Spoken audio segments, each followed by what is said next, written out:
Angelicus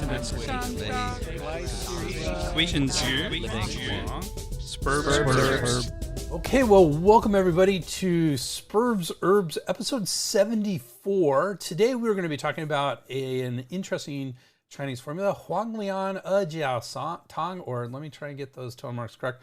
Huang Lian, Jiao Tang, Coptis, and ass hide gelatin decoction. So an interesting formula. So we're going to see how it goes.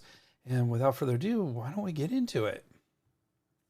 So today we'll be looking at another traditional Chinese formula, Huang Lian, Jiao Tang, or Coptis and ass hide gelatin decoction.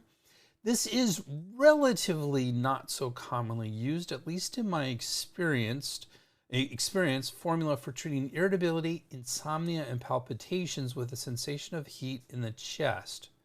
Could this formula be of help in anxiety conditions? Join us as we find out.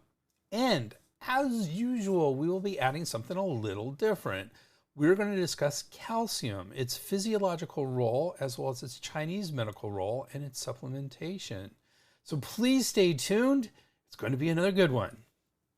And before we get into all that, I just wanted to ask you guys a quick question. Did you know that I have written a couple of books? Well, if you've been listening, you've heard this the last few times, so hopefully you do know that I've written a couple of books at this point. The first book is Integrative Pharmacology, combining modern pharmacology with integrative medicine. This is a pretty thorough book discussing pharmaceuticals, what they're used for, how they work, and how they may interact with other drugs, herbs, and supplements. It is the perfect reference book for all acupuncturists, herbalists, chiropractors, naturopaths, and really any integrative practitioner. But it's also perfect for anyone. It goes in depth, but it is easy to read and has difficult terminology bolded with definitions on the same page. This is not only a great book explaining pharmaceuticals, it is also available at an amazing price. It is available for 10% off its regular price, and you get it signed by me, the author, for just $67.45. My second book, written with an amazing insurance expert, Tiffany Anderson Hefner, is called Playing the Game, a step-by-step approach to accepting insurance as an acupuncturist. This is the perfect book for any acupuncturist who wants to, or even importantly, is contemplating accepting insurance. We go in, should you accept insurance? It gives step-by-step advice at every part of the insurance game, from getting set up, through the patient encounter, and of course, getting paid. All in easy to digest language, honest advice, and lots of hand-holding through the process. And you guessed it, it is also 10% off and signed by one of the authors, me, all for $26.98. You can get either or both of these books at the shop at www.spurbsherbs.com. That's spurbsherbs.com, just like the title of this podcast. So I started a new webinar series called Integrative Nutrition, where I explore the biochemistry, the Chinese medical approach, and supplements available of various topics of nutrition. I recently taught the 6th course in the series, Micro and Macronutrients, where I discuss the macronutrients, protein, fats, and carbohydrates, as well as trace and ultra trace minerals. Here, as there's something a little different, I would like to very briefly look at minerals in general, and then spend some time exploring calcium as an important mineral biochemically, its role in Chinese medicine, as well as discuss supplements and supplementation.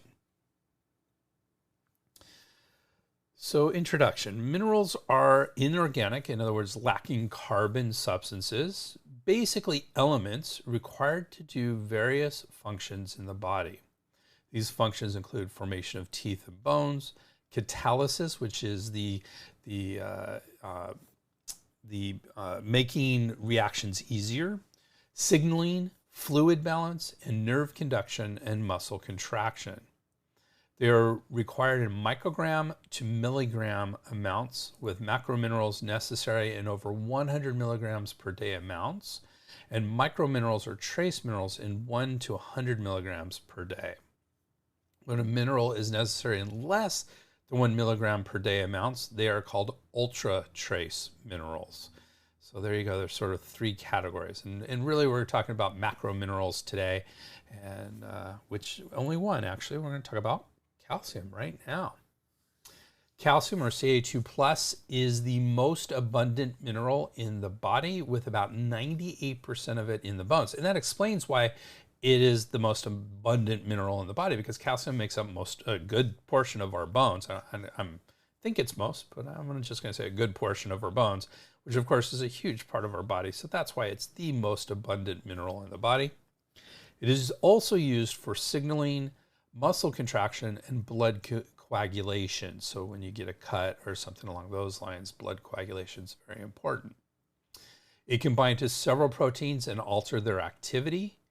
So that catalysis that I was saying earlier, that helps reactions happen. It can either make them faster or slower when it's bound to calcium, depending on the individual enzyme. Sources include many green vegetables, but not spinach. Spinach is not good. Even though there is calcium in spinach, it's bound by phytic acid and is not absorbable in any appreciable quantities.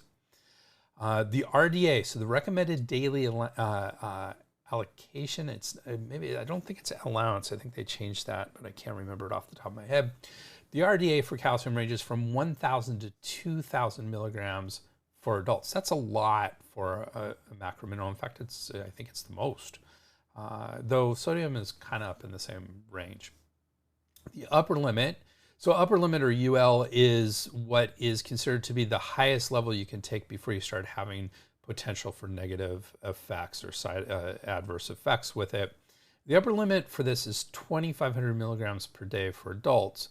So there's not much of a difference between the RDA, which can be as high as 2,000 milligrams, and the upper limit is 2,500 milligrams. That's pretty tight. It's actually, right now, there have been some very recent studies, like in the last month or two, that suggest toxic effects can occur with as low as 2,000 milligrams per day. In other words, the upper limit is and the upper ranges of the RDA. So, and we're starting to see that people are generally really good at supplementing calcium, and they are probably in a lot of cases over supplementing it. We'll talk about that in just a minute. But how is calcium viewed in Chinese medicine? So Bob Flaws, in his book, The Tao of Healthy Eating, 1998. If you're not familiar with Bob Flaws was one of my co-authors or contributor to my pharmacology book, and I've worked with him closely. He's probably written more books on Chinese medicine than anyone else in English. He's hundreds. I mean, he's translated a lot. He's written his own. So just really, he's retired now, but has written quite a bit. So one of those is The Tao of Healthy Eating. And in it, he says calcium astringes yin and suppresses yang, strengthens the bones and promotes the generation of new tissue, absorbs acid, and stops pain. So you see there's lots of good things that in Chinese medicine calcium is good for. Paul Pitchford, in his book, Whole Foods, I don't have it here, so I can't remember. I can't remember the exact title off the top of my head, but a very common and frequently used book on nutrition, and it has a lot of Chinese medicine in it, but it's also a general book on nutrition as well.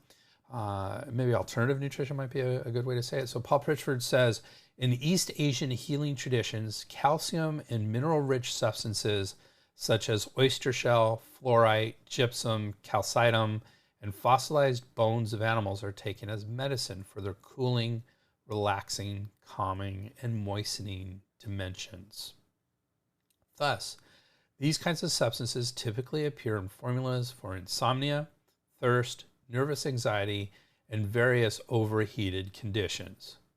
In Chinese physiology, the yin fluids that calm the spirit, relax the liver, and moisten the lungs are undoubtedly infused with calcium and other minerals, and as such relate to the Western practice of using calcium foods to benefit the nerves and heart.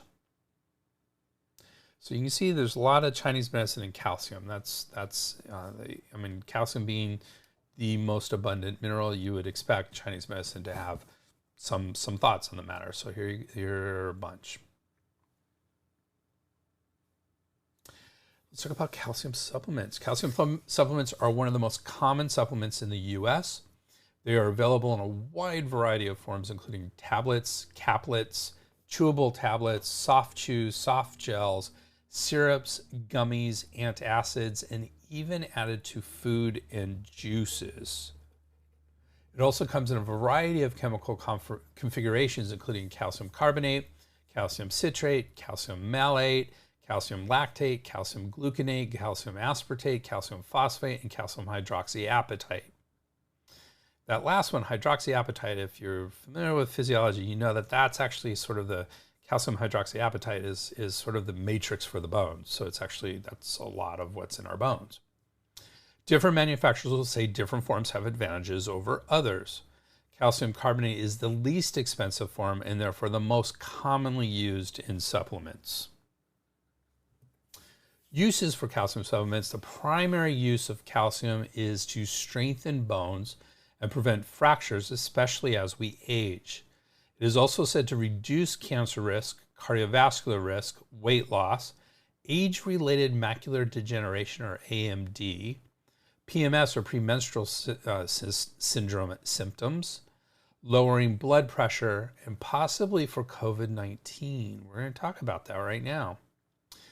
So let's talk about the science. The science, calcium supplementation is often combined with vitamin D to increase its absorption. So often you'll see that supplements of calcium also have vitamin D included with them. Calcium and vitamin supplementation has been found to be helpful in increasing bone strength and density in 9 to 13-year-old girls, preventing osteoporosis in postmenopausal women, and there is inconsistency in studies evaluating fracture prevention. So, if you build up the bones, hopefully you prevent fractures. That's the thought behind prevention of fractures. But some studies say yes, some studies say no, it's inconsistent. 2 studies showed calcium supplementation did not lower risk of cancer. In fact, I'm going to go say I don't think this raises risk of cancer, but one of the ways we detect many cancers is by looking on x-rays and looking for parts of areas of calcification. So where calcium has kind of been there, and that kind of gives us a pointer to where there might be some cancer. So calcium is definitely involved in cancer, but supplementation has not lowered the risk of cancer. It doesn't seem like it's raised it either, otherwise we'd probably see that as well. Some preliminary studies have shown that hospitalized COVID-19 patients are admitted with low calcium serum levels. In other words, low calcium in the blood. This may suggest calcium supplementation may help prevent COVID-19 complications or even play a role in treatment. However, more evidence is necessary, and other similar deficiencies have shown supplementation is not beneficial. So when you look at COVID-19 and you look at mineral and vitamin deficiencies, for those who have been hospitalized, there's a lot of them. There's, I think, off the top of my head, I think there's magnesium and zinc. Calcium is in there. There's a few vitamins. I can't remember which ones. Some of the B vitamins are in there.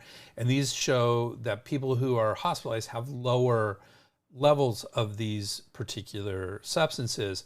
But then they've followed up and they've done supplementation of those substances and found it does not help in the treatment of COVID-19 at all. So my take home for that is it's good for you to be in good nutrition in order to prevent complications of COVID-19. So you want to have all these levels up to normal levels. But if you don't have them up to normal levels, supplementing them after the fact is not going to help. That's what we've seen over and over again, even though we quite haven't seen that, at least that I found, with calcium. So another study found supplementation of lower than 900 milligrams of calcium daily reduced risk of death in postmenopausal women. So that's a nice study, just in general, in that it's very specific in the people that it's looking at, postmenopausal women. So it's hard to project that to other groups. Another study showed supplementation of up to 1,000 milligrams of calcium reduced the risk of death by 22% in women, but not men. So that's an interesting. So men should not be supplementing as much probably as women do. There are some risks to over supplementation. And another study specifically looked at cardiovascular deaths and found a lower rate in both men and women who supplemented up to 1,200 milligrams.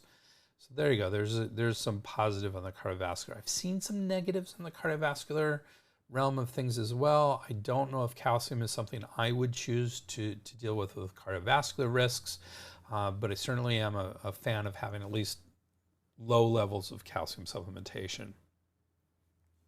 Early studies indicate that there may be some benefit to supplementing calcium for weight loss. However, larger subsequent studies have not supported this use. Higher consumption of calcium from foods, this is important, not supplementation, from foods, has been associated with lower risk of AMD, that's that macular degeneration, age-related macular degeneration, while there's mixed evidence regarding the effects of calcium from supplements. And this is something that we see. In general, I think we should get all our vitamins and minerals from our foods rather than from supplements. I am a big fan of having a multivitamin supplement just because I think of it as nutritional insurance. So if you don't get everything you need from your food, at least you're not going to get into deficiency or deficit.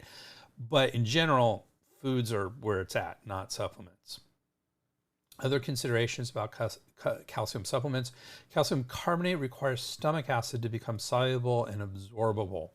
In cases of reduced stomach acid, using another form of calcium supplement such as calcium citrate or calcium malate should be considered. Calcium carbonate should be taken with food to stimulate gastric acid production. So there you go. That's the thing with calcium carbonate.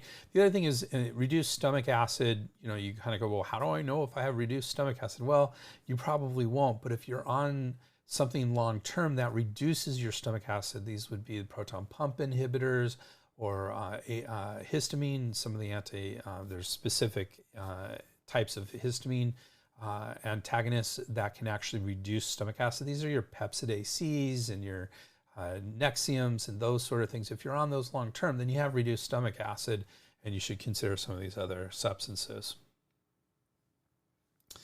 Dosage in general is considered healthier and more effective to obtain calcium from foods. For slowing bone loss, 1,000 to 1,200 milligrams. For building bone in girls aged 9 to 13, 800 milligrams combined with 400 IU of D3 and 400 milligrams of magnesium.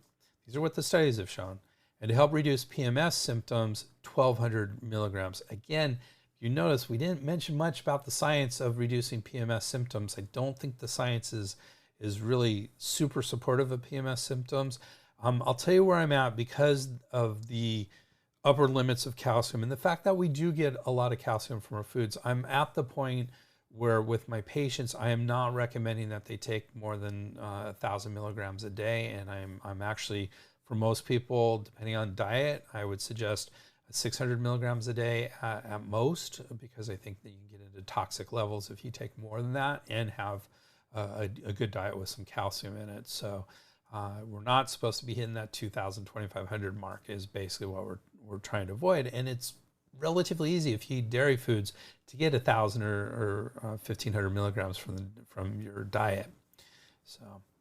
So what are some side effects and red flags of calcium supplements? Gas, bloating, and constipation are common adverse effects to calcium supplementation, which can be reduced using divided doses or calcium citrate. Overdosing, especially from supplementation, not taking into account calcium ingestion from foods, can cause toxic effects with dosing as low as 2,000 milligrams in adults over 50. And by the way, my experience is this becomes an issue, especially with women, postmenopausal women. They start going, okay, I need to be worried about osteoporosis now that I'm postmenopausal. I need to take more calcium. And that's where some of these issues, and yet the upper limit has lowered in that age group. So you do have to be careful with supplementation of calcium. Men, my experience are men don't take supplements as frequently as women do. Calcium is usually one of the first ones that they do take, if not a multivitamin. So definitely a concern there as well. There's an increased risk of kidney stones with calcium supplementation. When taking over 1,000 milligrams of calcium supplementation, there appears to be an increased risk of myocardial infarction and cerebrovascular accident or stroke. So an myocardial infarction is a heart attack. So heart attack and stroke is what we're talking about. So that's why I'm not a huge fan of thinking about these things for cardiovascular, for helping cardiac events. I don't think it's very helpful. If you want to take it, that's okay, but definitely stay below that 1,000 milligrams. And like I said, I'm really recommending 600 milligrams at this point. There are some interactions with these supplements. Proton pump inhibitors, as I mentioned earlier, substantially reduce calcium absorption, especially from calcium carbonate. That's because it reduces acid in the stomach. In general, calcium supplementation will reduce the absorption and therefore the effectiveness from fluoroquinolone and tetracycline class antibiotics. That's actually one of the rules of antibiotics, is you should not take calcium supplements while taking antibiotics. Calcium supplements may decrease the absorption of thyroid hormones. Interesting. That's the first two interactions here were B level on A, B, C, D, A being the highest, so B level is pretty good. This last one about decreasing the absorption of thyroid hormones is actually C level, so kind of in the realm of case studies or poorly done studies. So I think there's more studies that need to be looking at calcium supplementation and thyroid hormones, but there's indication that it could be an issue. And that's it for calcium supplementation. So Yael says recommended dietary allowance, average daily level of intake sufficient to meet the nutrient requirements of nearly all healthy individuals, often used to plan nutritionally adequate diets for individuals. Yes, thank you. And it is allowance, recommended daily allowance. So they are still using that terms. They changed everything up. They also have the RDI, which is the recommended daily intake. And so it's gotten a little confusing for me with those, even though I just lectured on this and had it all in my lecture. It apparently did not stay in my brain. So, but yes, that's the great definition of the RDA. In fact, I think I had the exact same definition in my thing as in my presentation. So thank you, Yael. Okay, so with that, let's get into our formula today, which is Huang Lian Jiao Tang. Huang Lian Jiao Tang is translated as Coptis and ass hide gelatin decoction. So Jiao, if you're not familiar with that, that is basically donkey gelatin. So that's why they're saying ass hide gelatin. It's donkey, is the name for donkey is an ass. Other names include Coptis and egg yolk decoction, or Huang Lian Jiao Tang. And as we're going to find out, egg yolk is part of this decoction. This formula is in the subcategory of formulas that nourish the heart, blood, and yin, and calm the spirit under the category of formulas that calm the spirit, according to Scheid and their team. Our other usual formulas textbooks. So I usually have two textbooks that I use. The other one is called Chinese Medical Herbal Formulas and Applications, Pharmacological Effects and Clinical Research by Chen and Chen. And they don't have a monograph on this formula. So usually they're pretty lockstep in what they have. Every once in a while I've found some differences with what's included. So this formula is not included at all in Chen Chen's book. So it's interesting. And I usually like to compare and contrast between the two books. So I feel like we're getting a little bit of a one-sided approach to Huang Lian Jiao Tang today, but it's still a really good one. So we're going to continue with our forging ahead.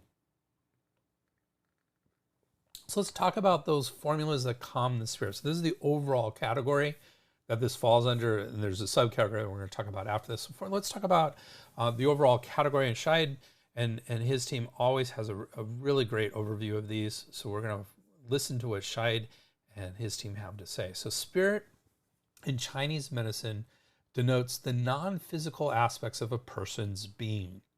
Unlike in the West, these are not seen as being separate and qualitatively different from the body. Rather, as Shou Shui Hai writes in Random Notes while reading about medicine, or the Duyi Sui Bi, written in 1898, the five spirits are dispositions of blood and qi.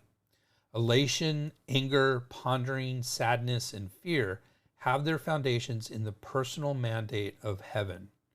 A person who does not possess these dispositions will be dull-witted, their personality dead.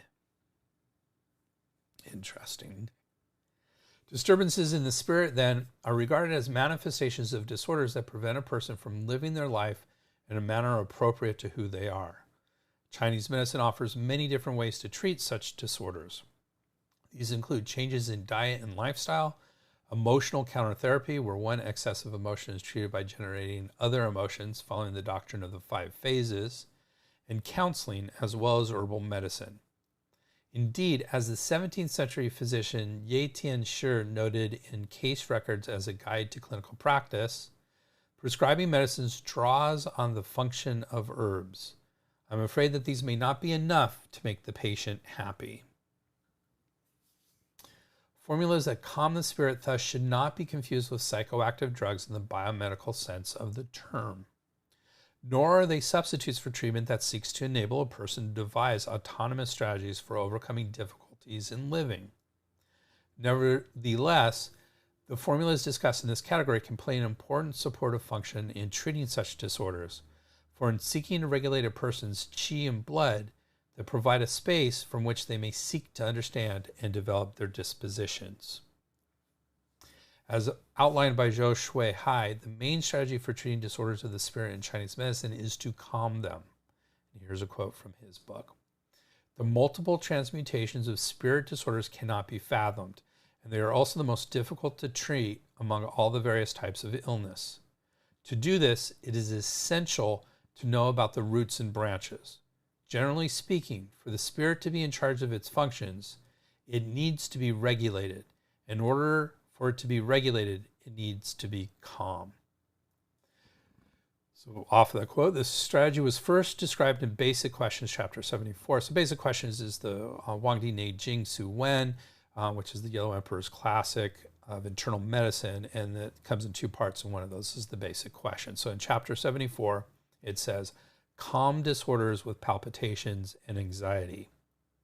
Like all other disorders in Chinese medicine, those of the spirit can be sorted into two major types, deficiency and excess.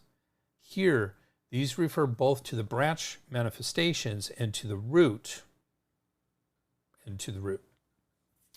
Manifestations of deficiency include palpitations with anxiety, forgetfulness, disorientation, and insomnia. Generally, such patterns are due to deficiency or constraint of qi and blood, preventing the expression of the spirit and thereby causing it to become agitated.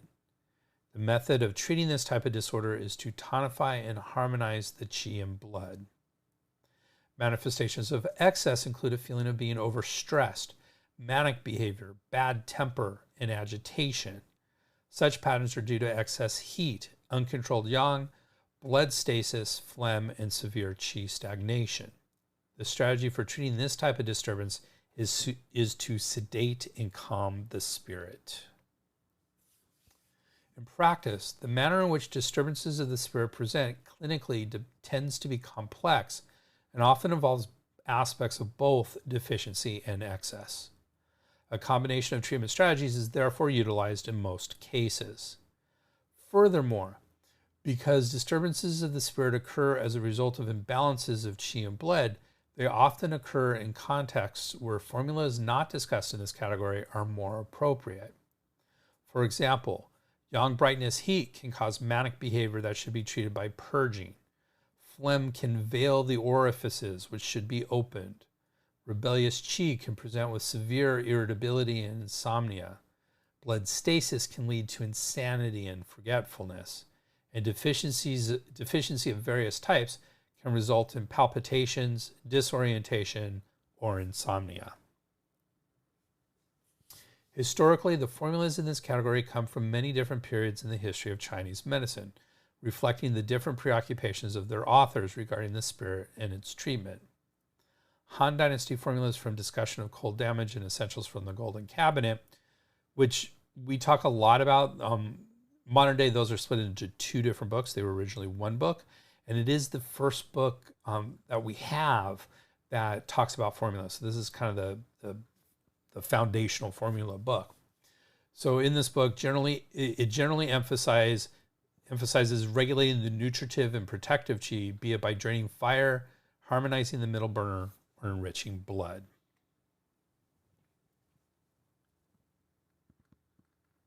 From the Tang Dynasty onward, and especially during the Jin Yuan period, fire became a main concern of Chinese physicians, and this is reflected in their attempts to calm the spirit. A greater focus on organ systems rather than qi and blood led to formulas being designed to specifically treat the heart as the organ most closely associated with both fire and the spirit. Phlegm disorders also attracted closer attention, while discussions of the ministerial fire and its interaction with the heart or sovereign fire brought into play the relationship between the heart and kidneys. These trends continued throughout the Ming and into the Qing epoch. Intertwined with the emergence of warm pathogen disorders as a major concern for physicians during this time, yin deficiency was accorded great attention, and so was the liver, which many physicians now viewed as the most important organ in treating all kinds of internal medicine disorders. From the Republican period onward and well into post-Maoist China, concepts borrowed from Western medicine, such as neurasthenia or nervous exhaustion, became tremendously important in China and Chinese medicine.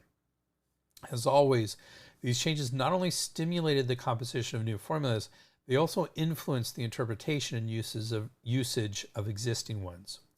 For example, the organ systems again became regarded as paramount. Consequently, almost all the formulas in this chapter, in this category, are currently defined as treating predominantly the heart and the liver. So that was the calm the spirit category. Now we're going to talk about the subcategory under that, which this formula falls under, which is called formulas that nourish the heart, blood and yin, and calm the spirit. And this is what Scheid says about this subcategory.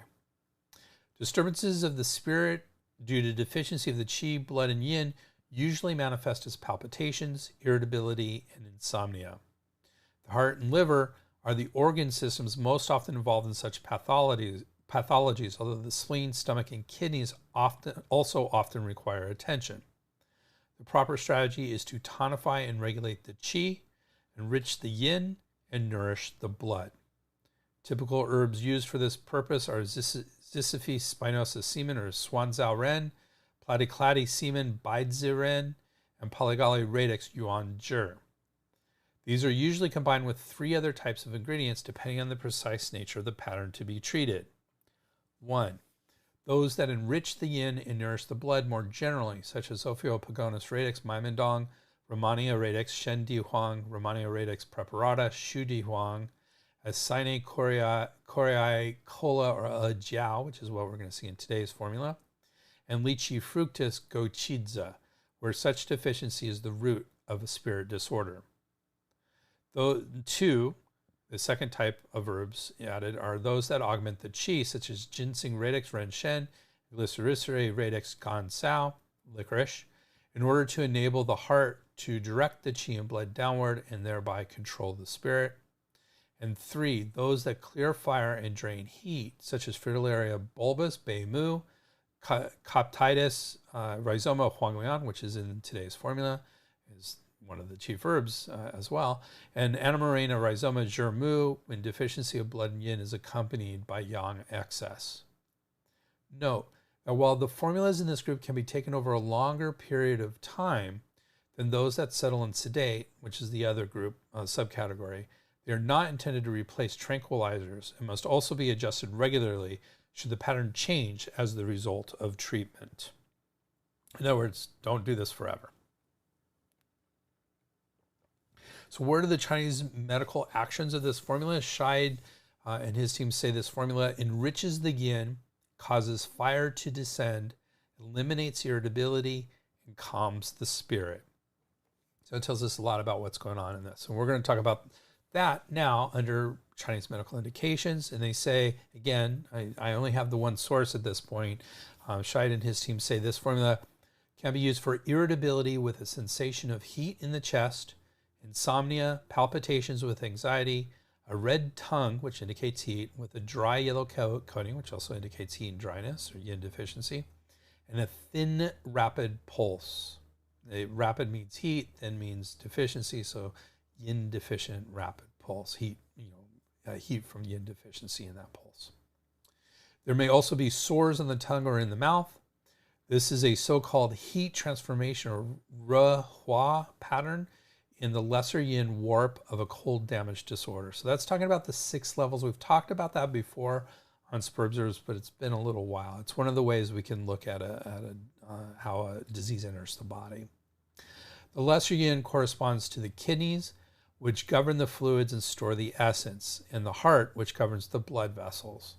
When pathogenic heat enters the lesser yin, it consumes the yin fluids, blood, and essence. This results in a pattern characterized by excess heat at the qi level. The heat pathogen usually enters via the stomach or intestines, combined with deficiency of yin and blood. The presence of qi aspect pathogenic heat is reflected in the red tongue with a dry yellow coating, while the thin rapid pulse indicates that the yin has already been damaged. Lesser yin water, the kidneys, is no longer able to properly control lesser yin fire, the heart. This leads to a sensation of heat in the chest and symptoms of a disturbed spirit, palpitations with anxiety, irritability, and insomnia characterized by an inability of the patient to calmly lie down. Sores in the mouth and on the tongue are also a sign of pathogenic heat in the heart. History of this is actually pretty straightforward. Scheid and his team says it's from the discussion of cold damage of Shanghan Lung, written circa 220 by Zhang Jing. So again, that is that book that we were talking about, Discussion of Cold Damage and Miscellaneous Diseases. Used to be one book. Golden Cabinet, Golden Coffers, Treatment of Miscellaneous Diseases. Used to be one book. It was split into two. This is one of those two, Discussion of Cold Damage. Again, both, or the singular initial book, are considered to be the first books that we have historically that talk about formulas. Let's talk about the ingredients of this formula. So to treat a pattern characterized by heat excess and blood deficiency whose symptoms predominantly manifest in the heart, lesser yin, this formula utilizes a strategy of directing fire downward by means of bitter cooling herbs while simultaneously nourishing the yin and blood with sweet, salty, and sour substances. Let's talk about these substances. First one up is Coptis rhizoma Huang Lian. That's Huang Lian of the Huang Lian Jiao Tang fame. We need 12 grams in this formula, and it comes from herbs that clear heat and dry dampness. It's actually a very important herb that does that. Clears heat and dry. Its functions are clears heat and drains dampness, drains fire and resolves fire toxicity, clears heat and stops bleeding, and clears heat topically. This is one of the two chief ingredients, and it directly clears fire from the heart and thereby calms the spirit. Our second herb, which is also in the title, is Acini coriae cola, or Jiao. We need 9 grams for this, strained into the decoction. We'll talk about preparation later on. Herbs, and this comes from herbs that tonify the blood. So this is a blood tonifying herb. And its functions include tonifies the blood, nourishes the blood and stops bleeding, and nourishes and moistens the yin. This is the other chief ingredient, and Scheid and his team say the sweet and neutral Jiao, which indirectly controls the heart fire by enriching the yin and nourishing the blood. Together, Huang Lian and Jiao facilitate interaction between water and fire to effectively treat the root and branch of this pattern. Our next herb, it's a relatively small formula. I think there's only 6 herbs in it. So our third herb is Scutellaria radix Huang Qin. We need 6 grams of it for this formula. And this is also in the herbs that clear heat and dry dampness. Often you'll see Huang Lian. There's something called the 3 yellows, which are Huang Lian, which we already discussed. This herb, Huang Qin. And then a third herb, which is, why am I totally blanking? This is Scutellaria, Coptis, and Philodendron. Huang Bai. There we go. If I can get the Latin, I can get the Chinese. Huang Bai is the third yellow. They all come from the same category. This herb clears heat and dries dampness, resolves toxicity and stops bleeding, calms the fetus, and sedates ascendant liver yang. This is one of the 2 deputy herbs which drains heat from the upper burner and the intestines to assist Huang Lian in directing fire downward. This is a very good clear heat draining herb. Our fourth herb is, the formula says to use Peony radix or Xiao Yao, which is a generic term for red or white peony. And in Chinese medicine, those are, they have some similarities, but generally they're totally different herbs. However, a note under method of preparation says Peony radix alba, or Bai Xiao, that's the white peony, is the current species to use for this formula. So we're going to say that here. And so that's Bai Xiao. We need 6 grams of it. That herb comes from the herbs that tonify the blood category. And it nourishes the blood, regulates menses, calms and curbs liver yang, preserves yin, adjusts the nutritive and protective levels, and alleviates pain. In this formula, the sour and cooling Bai Xiao, which assists Jiao in enriching and retaining the yin to harmonize the functions of the qi, and also both of the heart heat draining herbs in controlling the yang. So what we have basically are two herbs that are going to be containing the heat and fire. That's Huang Lian and Huang Qin. And we have two herbs that are going to be supporting the yin and enriching the blood and yin, which are the Jiao and this deputy Bai Xiao. So for our fifth herb, we have Huang Lian Jiao Tang. That's it. There's actually only 5 herbs in this. I thought there were 6, but there's only 5, which if I look closer at the picture at the beginning, I might have done it. So the fifth herb is Gali Ginger Vitellis, or egg yolk, or in Chinese that's Jizi Huang. And so that's this. And it is traditionally in the herbs that tonify the yin. So again, a yin tonifying. Traditionally, this herb, quote unquote herb, nourishes yin, tonifies the blood, and moistens dryness, and extinguishes wind. The assistant and envoy is sweet and balanced egg yolk, which enters the heart and kidneys, tonifies the yin and blood, and resolves heat toxicity. So it kind of helps with everything. It assists the heat draining herbs in eliminating the pathogen while protecting against their drying properties, but also acts in concert with the blood tonifying substances to enrich the yin. So a very good herb all around here. So how do we prepare this formula? As mentioned earlier, both jiao and egg yolk should be added into the strained decoction. And it says the decoction should be cooled down before adding the yolks. Otherwise, you just cook the yolks. Decoction is the preferred method of preparation, and the amount of Huang Lian is usually reduced by 1/3 to 1/2 in modern times. Huang Lian is an interesting, when you look at a lot of the dosing, it's fairly normally dosed, but then when you see how it's used in modern formulas, a lot less is used in general. I don't know if that means, often that will mean that the current strains of a particular herb are more potent, or maybe it's just that they've found that it doesn't need to be used as much. So there's different things that happens, but generally we use much smaller amounts of Huang Lian that's called for traditionally in this formula. It may also be expense, by the way. Huang Lian is not a cheap herb in general. As usual, Shai and his team have a great commentary on this herb, so let's get into it.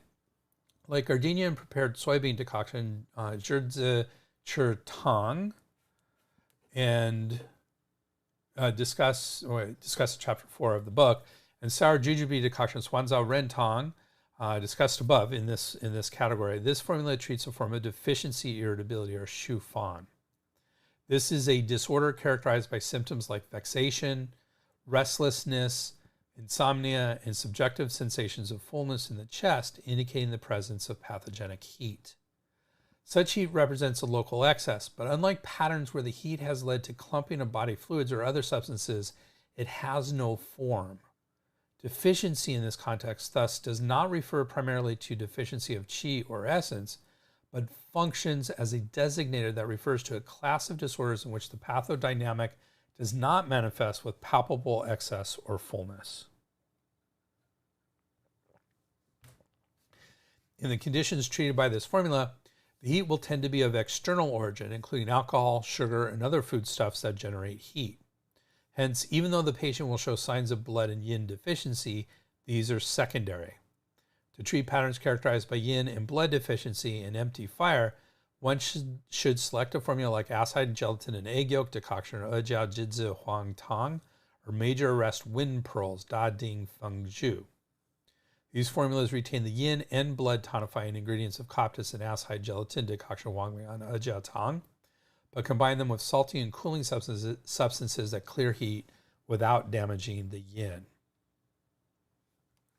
The particular combination of excess heat and deficiency of essence treated by this formula is reflected in a strategy often said to embody the principle of draining the south, i.e. fire, while tonifying the north, i.e. water, first outlined in the Classic of Difficulties, or the Nanjing, circa Eastern Han. So this is an early text. So it's interesting. We look at the Yellow Emperor, the Yellow Emperor's Classic of Internal Medicine. That is about 200 years BCE, 200 or 300 years BCE. The Nanjing kind of comes next, I think it's about 100.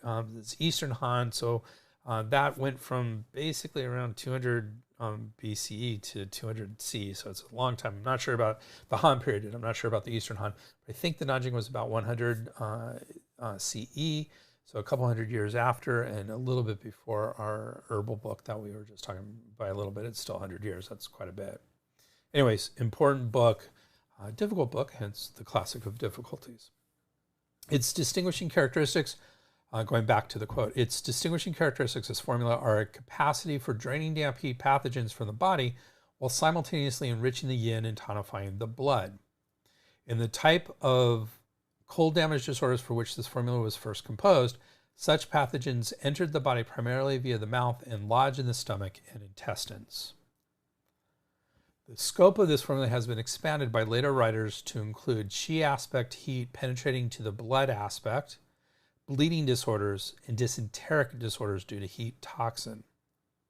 A passage in the 19th century Japanese work, Expansion of the Categorized Collected Formulas, or the Ruiju Ho Koji by Odai Yodo in 1853, notes, it treats all kinds of patterns involving loss of blood, chest palpitations, body fever, abdominal pain and mild dysentery, a dry tongue, burnt lips, irritability and restlessness with inability to lie down, bodily exhaustion, a complexion drained of blood, or alternatively, a red flushed complexion. In clinical practice, the following pointers provided by the contemporary physician Huang in 100 Classic Formulas, written in 2006, so quite modern, based on a review of both Chinese and Japanese sources, will prove useful in determining when this formula is appropriate. The tongue will be red, indicating the presence of heat.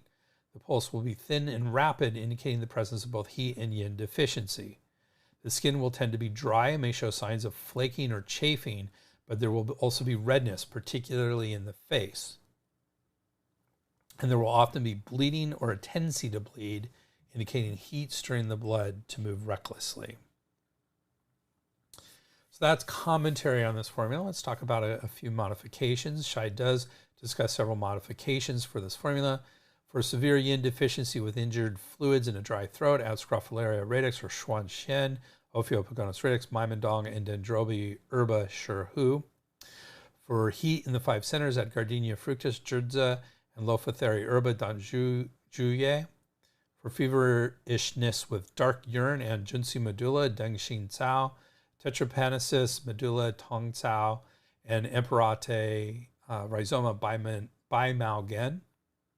For purpura or bleeding of the gums, add Ligustri lucidi fructus or Nugenza, Eclipte herba or Huang Lian, Mouton cortex, Mudampi, and Romania radix, Shengti Wang. For dysenteric disorders with abdominal pain and pus and blood in the stool, remove the egg yolk or the Jidzi Huang. He does, Shai and their team also compare today's formula with two other formulas. One of them we already mentioned, the sour jujube decoction or Swanzhou Rentong classic formula in the support the heart and calm the spirit formula category. So same category as this formula. Both formulas treat irritability and insomnia. Comparing the indications of these formulas in their source texts, the differences between them become clear. Coptis and ass-high gelatin decoction or Huang Lian Jiao Tang is for irritability when the patient is unable to lie down. That is, when he is so irritable that he cannot even tolerate lying in bed. This is due to the yang failing to enter the yin, and the treatment strategy focuses on draining fire from the heart and enriching the yin and blood. Sour jujube decoction Swanzhou Rentong is for irritability with insomnia in which the patient is able to lie in bed but cannot sleep. This occurs when deficient liver blood is unable to nourish the heart, and the treatment strategy focuses on tonifying and harmonizing the liver. And our second formula compared is Polyporus decoction or Zhuling Tang. Both of these formulas treat patterns characterized by irritability and insomnia due to heat damaging the yin and use Aceni coriae cola jiao to address this deficiency. However, Coptis and ass-high gelatin decoction, Huang Lian Jiao Tang, focuses on patterns where both the pathogenic heat and the yin deficiency are relatively pronounced, with such symptoms as focal distension in the epigastrium, abdominal pain, irritability and thirst, and palpitations. Polyporous decoction, Jiao Tang, on the other hand, treats patterns where the momentum of the heat and damage to the yin are less severe, but instead clump with the water in the lower burner, leading to the main symptom of obstructed urination.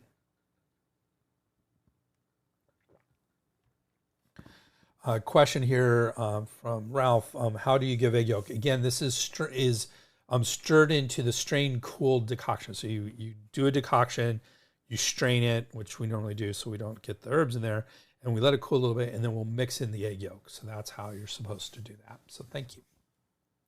So biomedical indications for this formula. I'd say with the appropriate presentation, Syed and his team, with the appropriate presentation, this formula may be used to treat a variety of biomedically defined disorders, including nervous exhaustion, the recuperative stage of an infectious disease, autonomic dystonia, erectile dysfunction, aphthous ulcers, and hypertension. So let's talk about the science behind this. There were 2 interesting Chinese papers mentioned in another paper. So I couldn't get access to these Chinese papers. So that's why I kind of mentioned it's in another paper that kind of weakens and it doesn't allow me to assess them very well. But here's what they said. Both of these papers appear to be in Chinese and I was unable to obtain copies. So take the following information with a grain of salt.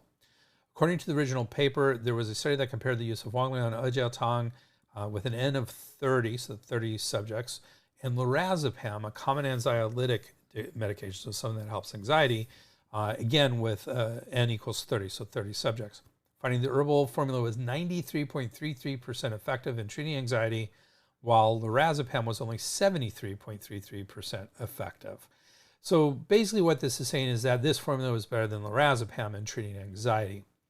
Take that with a huge grain of salt. I could not figure out the age. There was a certain point in time that Chinese papers would say this effectiveness and they define what the efficacy was, but they're not standard definitions and they weren't very useful. And so whenever I see this 90% effective versus 70, I don't buy it.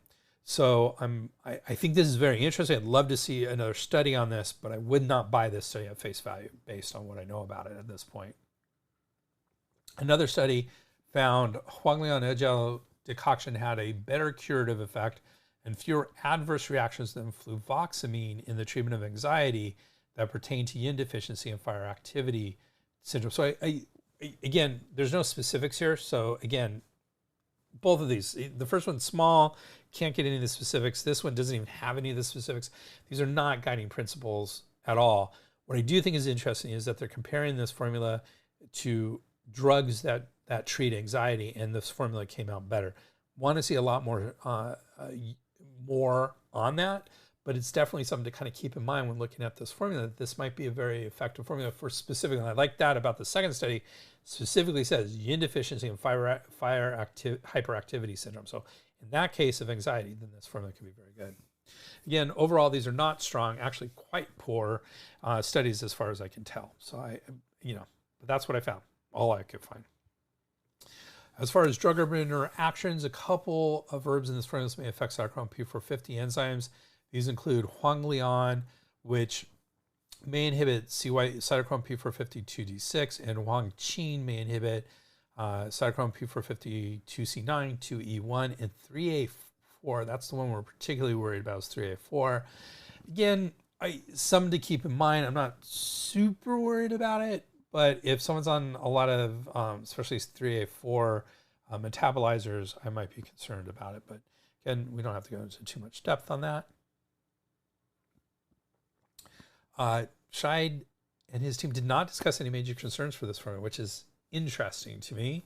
I guess, I would say, be careful if there's not some heat involved, because this can be a little bit cooling, but it's also kind of supports the yin. So it kind of balances itself. So I can understand why there aren't a ton of concerns about this formula. That's it for today's formula. So that was today's formula. Huang Lian Jiao Tang, or Coptis and acid gelatin decoction. An interesting, if not commonly used formula for calming the spirit, reducing yin fire, and helping irritability.